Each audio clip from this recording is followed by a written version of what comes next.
তো ফ্রেন্ডস, আমি তোমাদের সাথে এবার এর সলিউশনটা শেয়ার করছি। Solution and analysis. আমি অ্যান্সারের একদম ফার্স্ট সেন্টেন্সে লিখেছি, Tagore was a versatile genius who had mastery over all aspects of writings. Tagore ছিলেন ভার্সাটাইল জিনিয়াস, মানে টেগোরের সব দিক থেকে লেখালেখিতে সব দিক থেকে তার অগাধ পাণ্ডিত্য ছিল। Tagore was a versatile genius who had মাস্টারি, মানে পাণ্ডিত্য, দক্ষতা, over all aspects of writings, লেখালেখির সমস্ত ক্ষেত্রে। প্যাসেজের একদম প্রথম কয়েকটা সেন্টেন্সে বলা আছে যে টেগোরের দক্ষতা ছিল বেঙ্গল ল্যাঙ্গুয়েজে, বা গোড়ার দিকে তিনি বেঙ্গল ল্যাঙ্গুয়েজে লিখতেন। He had also mastery over English, তিনি ইংলিশেও মাস্টারি করেছিলেন। He was a orator, great dramatist, the art of writing of the theatre and lyricist par excellence. তারপরে আবার বলছে যে he was a patriot, mystic, had experience over mysticism. এই সমস্ত capability তার মধ্যে ছিল। তাই সেটা আমি এক কথায় ফার্স্ট সেন্টেন্সে লিখলাম, Tagore was a versatile genius who had mastery over all aspects of writings. Next sentence, his composition of Gitanjali and consequently its scholastic translation earned him Nobel Prize in Literature. তাহলে কি বললাম, হিজ কম্পোজিশন অফ গীতাঞ্জলি, তাহলে তার রচিত গীতাঞ্জলি এবং পরবর্তীতে তার translation, scholastic translation, মানে দক্ষতার সাথে তিনি যে অনুবাদ করেছিলেন, অর্থাৎ ইংরেজিতে তিনি ট্রান্সলেশন করেছিলেন সেই গীতাঞ্জলির, earned him Nobel prize in literature, তাকে অর্জন করে দেয় বা তাকে এনে দেয় সাহিত্যে নোবেল পুরস্কার।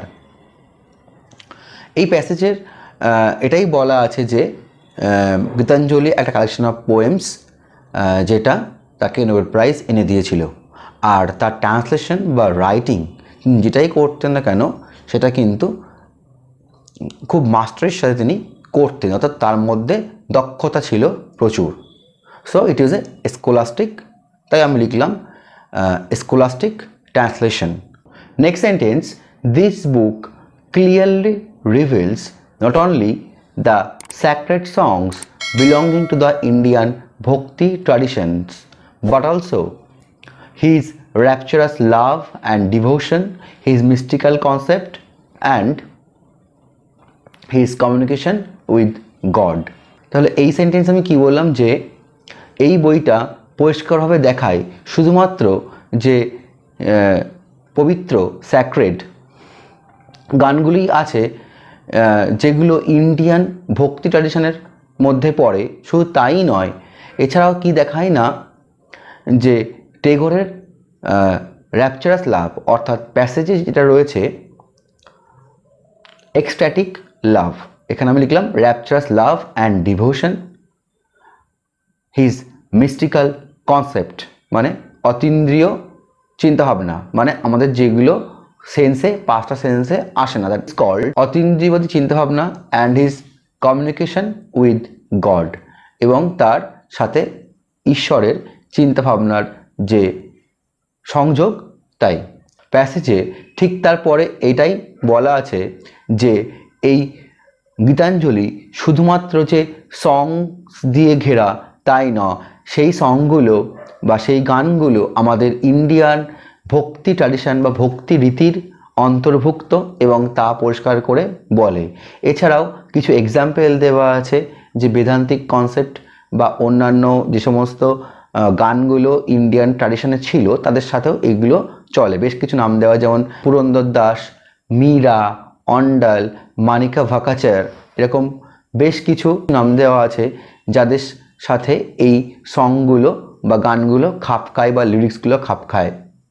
এবং এখানে পরিষ্কার করে কবি বের করে এনেছে তার সাথে ঈশ্বরের সম্পর্ক, তার এক্সট্যাটিক লাভ অ্যান্ড ডিভোশন সেই সমস্ত সংগুলোর প্রতি, যা আমি এই সেন্টেন্সটার মধ্যে দিয়ে বললাম যে this book clearly reveals not only the sacred songs belonging to the Indian Bhakti tradition, but also his rapturous love and devotion, his mystical concept and his communication with God. This anthology of poems as well as lyrics brings us the sense of the universality of soul and time and makes us realization on the illusion of nature of the wondrous world that is nothing but Maya and the Lord's infinite Leela. তাহলে the anthology of poems as well as lyrics, কিছু collection of poems, কিছু পোয়েমসকে একসাথে করে একটা collection করলে তাকে আমরা বলবো কালেকটিভ নাউন অ্যান্থোলজি। তাই আমি লিখলাম this anthology of poems as well as lyrics. Lyrics মানে যেই পোয়েমগুলো দিয়ে আমরা লিরিক করতে পারি অর্থাৎ গান করা যায়, তাহলে as well as lyrics brings us the sense, আমাদের সেন্সটাই নিয়ে আসে that the universality of the soul and time, আত্মার ইউনিভার্সালিটি অমরত্বতা বা চিরন্তনতা এবং সময়েরও চিরন্তনতা, অ্যান্ড মেক্স আস রিয়েলাইজেশন এবং আমাদের রিয়েলাইজ করায় অন দ্য ইলিউশন অফ নেচারের যে ইলিউশন অফ দ্য ওয়ান্ডারাস ওয়ার্ল্ড, এই বিস্ময়কর জগতে নেচারের ইলিউশনটা আমাদের রিয়েলাইজ করায় বা আমাদের বুঝতে শেখায়। দ্যাট ইজ নাথিং বাট মায়া, এগুলো কিছুই নয় মায়া ছাড়া, অ্যান্ড দ্য লর্ডস ইনফাইনাইট লীলা, এবং লর্ডের সেইগুলো ভগবানের লীলা, সেটাই কিন্তু প্যাসেজের তার পরের দিকে বলা আছে যে এই নেচারকে, ফেনোমেনাল নেচারকে আমরা ইলিউশনের মতো দেখি, আমরা বুঝতে পারি না। আর এইগুলোর মধ্যে বেশিরভাগই মিশে আছে ভগবানের বা লর্ডের লীলা, and that is called maya. Illusion of the nature, যে নেচারের যে ইলিউশন সেটা আমরা আস্তে আস্তে বুঝতে পারি। তাহলে এই সংসের মধ্যে ইন্ডিয়ান ভক্তি ট্রেডিশন ছাড়াও এত কিছু মিশে আছে যেটা একমাত্র it is only possible with the hands of masterly hands of Tagore. The songs to attend the quintessence of the India's bhakti tradition with the idea of man-god relationship in terms of Jivatta and Paramatta and the Vedantic concept of God. তাহলে এই সেন্টেন্সে আমি লিখলাম the songs to attend the quintessence of the India's ভক্তি tradition. তাহলে ইন্ডিয়ার ভক্তি ট্র্যাডিশনের যে সারমর্ম তাও এই গানগুলোর মধ্যে যথাযথভাবে রয়েছে বা রক্ষিত হয়েছে।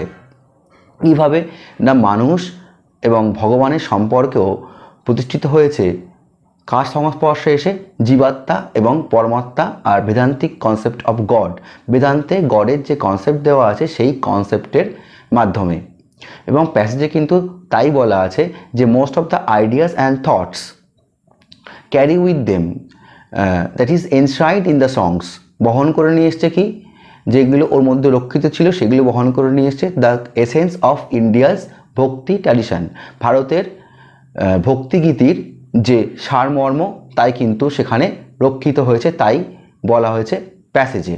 সেটা কীভাবে না জীবাত্মা এবং পরমাত্মার সংস্পর্শে আসার ফলে, যেটা বারবার করে সেখানে রিপিটেডলি রেফারেন্স দেওয়া হয়েছে, আর রয়েছে the বেদান্তিক concept of eminent god.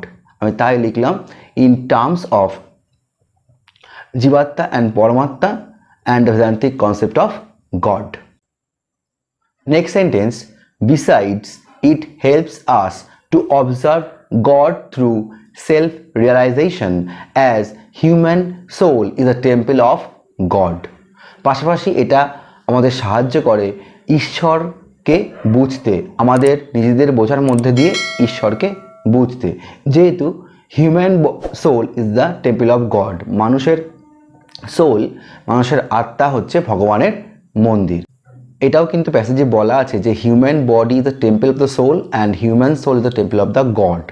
তাহলে এটাই আমি কিন্তু এক কথায় লিখলাম যে পাশাপাশি besides it help us to observe the self realization of God as human soul is the temple of the God. কারণ একদম প্যাসেজের শেষের দিকেও এমন একটা কথা বলা আছে যে we will know God through our self realization, আমার নিজেদের রিয়েলাইজেশনের মধ্যে দিয়ে we will know the God, আমরা ঈশ্বরকে জানবো। তাই এটা আমি এক কথায় কিন্তু ওই দুটো জিনিসকে কানেক্ট করে দিলাম। তাহলে besides it helps us to observe God through self realization as human soul is a temple of the God. Next প্যারার শুরুতে আমি লিখেছি though the songs are highly Indian spirited, again Gitanjali is a compilation having the features, aspects and elements what romantic poets utilized in their poems, and also not an exception, maintaining the standard of other great poets of different ages. তাহলে এই সেন্টেন্সে আমি লিখলাম দো this songs are highly Indian spirited, যদিও এর গানগুলো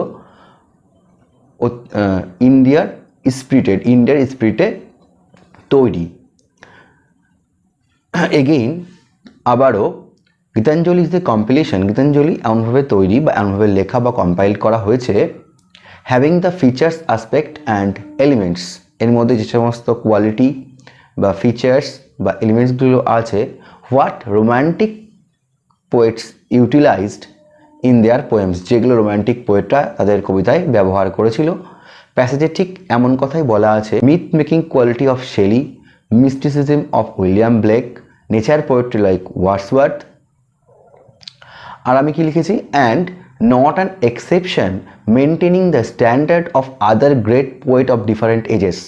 এখানে বলা আছে religious experience like Hopkins and Whitman's, আর ডানের কথাও জন ডান যিনি মেটাফিজিক্যাল পোয়েট্রির জনক, তাকেও এখানে নিয়ে আসা হয়েছে এবং তার এক্সপেরিমেন্টের সাথেও যে টেগারের গীতাঞ্জলির ম্যাচ আছে বা তারা প্যারালাল সমান্তরাল আছে তা খুঁজে পেয়েছে। যেমন ওখানে বলা আছে his yearnings and pinings find parallels in the works of John Donne, ডানের লেখার মধ্যেও তার লেখার একটা রিফ্লেকশন রয়েছে। তাই জন্য আমি এখানে লিখলাম and also not an exception maintaining standards of the other great poets of different ages, the romantic poet যারা আছে যেমন শেলি, ওয়ার্ডসওয়ার্থ, কিটস, হ্যাঁ এইগুলো যেমন মেনটেন করা আছে প্যাসেজে, সেগুলোকে আমি একবারে যেমন রোম্যান্টিক পোয়েট বলে দিয়েছি, ঠিক সেরকম অন্যান্য এজের যেমন ডান, অন্য এজের হুইটম্যান, হপকিন্স, তাদের লেখার সাথে টেগারের গীতাঞ্জলি মিল আছে বা this are reflected in his writing, that is the Gitanjali. Next sentence, the songs are glorified as it entwined with prayers and whispers. আবার সেই গানগুলো মহিমান্বিত হয়েছে যাতে কেন না এর মধ্যে প্রেয়ার আর হুইস্পার কিন্তু একসাথে মিলেমিশে তৈরি হয়েছে সেই গানটা। পরের সেন্টেন্সে বলা আছে যে কে আর শ্রীনিবাসন আয়াঙ্গারের কথাই their half a prayer from below and half a whisper from above, তারা অর্ধেক নিচের দিক থেকে প্রেয়ার এবং অর্ধেক উপরের দিক থেকে হুইস্পার বা ফিসফিসানি। The prayer provokes the response and the whisper invokes the prayer. ঠিক আছে, আর কি বলছে যে prayer and whisper chimed into a song, তাহলে প্রেয়ার আর হুইস্পার মিলেমিশে সং তৈরি হয়েছে। তাই আমি লিখলাম the songs are glorified as it was entwined with prayers and whispers, prayer এবং হুইস্পার মিলেমিশে এটা আরও মহিমান্বিত করেছে। একদম লাস্ট সেন্টেন্সে আমি লিখেছি but those bring countries salvation and welfare of the world and generate Vivacity when Lord Krishna played his ever piping song in his flute and new melodies comes out to last forever. তাহলে এই সেন্টেন্সে আমি বলেছি যে but those brings country salvation and welfare of the world, যেটা একদম প্যাসেজের লাস্টের দিকেই বলা আছে যে এই গানগুলো কান্ট্রি সালভেশন নিয়ে আসে এবং মুক্তি, রিডেমশন, এখানে আমি লিখেছি salvation and welfare of the world, এবং পৃথিবীর উন্নতি করে। অ্যান্ড আমি লিখলাম generate Vivacity when Lord Krishna played his ever piping song in his flute and new melodies comes out to last forever. এবং এটা জীবন দেয় যখন লর্ড কৃষ্ণ বা ভগবান কৃষ্ণ তার ফ্লুটে এভারলাস্টিং গানটা শুরু করে, যে গান কখনো নষ্ট হয় না, সবসময় লাস্ট করে। অ্যান্ড নিউ মেলোডিস কামস আউট, এবং নতুন সুর তার বাঁশির থেকে বেরিয়ে আসে, টু লাস্ট ফর এভার, যেটা সবসময় থেকে যায়। when Lord Krishna played this ever piping song in his flute, যখন ভগবান কৃষ্ণ তার বাঁশিতে যা সবসময় বাজে এমন গান বাজায়, অ্যান্ড নিউ মেলোডিস কামস আউট, এবং নতুন সুর বেরিয়ে আসে, টু লাস্ট ফর এভার, যা সারা জীবনের জন্য থাকে বা চিরন্তন বা শাশ্বত হয়। প্যাসেজের লাস্ট প্যাসেজের একটু উপরের দিকেই লর্ড কৃষ্ণকে নিয়ে বলা আছে যে যখন আমরা মনে করি, নিজেদেরকে তুলনা করি এটা পড়ার সাথে সাথে যে আমাদের আর জীবন নেই, ইট ইজ লাইফলেস, তখনই লর্ড কৃষ্ণ যদি বাঁশি বাজায় তাহলে কি হবে, আবার আমরা জীবন ফিরে পাবো, এবং এটা মনে হবে ever piping song that is lasting for ever, এটা মনে হবে যে এটা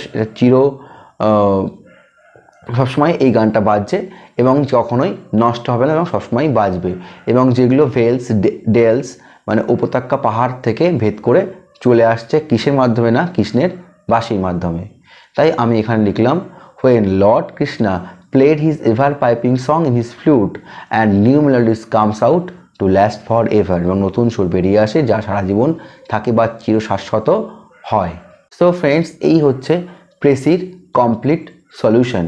তোমরা দেখো প্রেসিসটা কিন্তু বেশ বড়, এবং এই প্রেসিসে মোট ওয়ার্ড হচ্ছে 642, 642। তো আমাদের এটা কিন্তু 214, 214টার মধ্যে শেষ করতে হবে। তো তোমরা দেখো আমি কিন্তু প্রেসিস 214 থেকে 16 বা 18 এর মধ্যে প্রেসিসটা কমপ্লিট করতে পেরেছি। আর প্রেসিস লিখলে কিন্তু অবশ্যই একটা টাইটেল দিতে হয়, এটা আমি আগেও বলেছি। তো আমি এর টাইটেল দিয়েছি a critical study on Gitanjali. গীতাঞ্জলির উপর একটা ক্রিটিক্যাল স্টাডি করে এই প্যাসেজটা লেখা হয়েছে, তাই আমি লিখলাম a critical study on Gitanjali Nobel prize winning anthology, যেটা হচ্ছে নোবেল প্রাইজ এনে দিয়েছিল এমন একটা anthology. Anthology means collection of poems, অনেকগুলো পোয়েমের কালেকশনকে বলে অ্যান্থোলজি। তাই আমি লিখলাম a critical study on Gitanjali, comma গীতাঞ্জলিটা হচ্ছে কি না, Nobel prize winning anthology. So friends, এই ছিল আমার আজকের ভিডিও। তো ভিডিও যদি তোমাদের ভালো লেগে থাকে তাহলে কিন্তু অবশ্যই তোমরা লাইক করতে ভুলো না। আর এখনও পর্যন্ত যারা আমার চ্যানেলটি সাবস্ক্রাইব করনি, তো সাবস্ক্রাইব বাটনে গিয়ে সাবস্ক্রাইবে ক্লিক করো এবং পাশে থাকা বেল আইকনটা ক্লিক করে দাও to get further notification from my channel. তো ফ্রেন্ডস, তোমরা বুঝতে পারছো আজকের প্রেসিসটা যেমন টাফ তেমন বড় এবং বেশ টাফ। তো আমি চেষ্টা করেছি আমার মতন করে অ্যান্সারটা করার, এবং আশা করছি অ্যান্সারটা পুরো কংক্রিট এবং ঠিক আছে। তো তোমরা কিন্তু অবশ্যই একটু প্র্যাকটিস করবে আমার অ্যান্সার দেখার আগে। আর ফ্রেন্ড, ডিসক্রিপশন বক্সে এরকম আরও অনেক ভিডিও লিঙ্ক দেওয়া আছে, তোমরা সেখান থেকে চাইলে দেখে নিতে পারো। তো ফ্রেন্ডস, আজ এই পর্যন্তই। Thanks for watching. দেখা হচ্ছে আবার পরের ভিডিওতে।